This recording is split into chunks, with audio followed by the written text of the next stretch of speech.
તો દાહોદમાં મનરેગા કૌભાંડને લઈ મોટા સમાચાર સામે આવ્યા છે। મંત્રીના પુત્રોએ આગોતરા જામીન માટે અરજી પરત ખેંચી છે। સુનાવણીના એક દિવસ પહેલા જ અરજી પરત ખેંચવામાં આવી છે। દાહોદની સેશન્સ કોર્ટમાં મંત્રીના પુત્રોએ અરજી કરી હતી, જો કે હવે આ અરજી પરત ખેંચી લેવાઈ છે।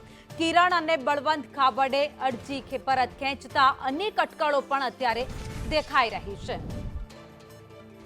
તો દાહોદમાં જ મનરેગા કૌભાંડમાં મંત્રી પુત્રોના નામ સામે આવ્યા હતા। છેલ્લા ઘણા સમયથી તેઓ જેલમાં છે, ત્યારે આગોતરા જામીન માટે તેમણે અરજી કરી હતી, પરંતુ આવતીકાલે સુનાવણી થાય તે પહેલા જ આ જામીન અરજી પરત ખેંચી લેવામાં આવી છે। ત્યારે હવે સવાલ અનેક થઈ રહ્યા છે કે શા માટે એક દિવસ અગાઉ જ અરજીને પરત ખેંચવામાં આવી। તો આગોતરા જામીનની જે અરજી હતી તે પરત મંત્રી પુત્રોએ ખેંચી લીધી છે।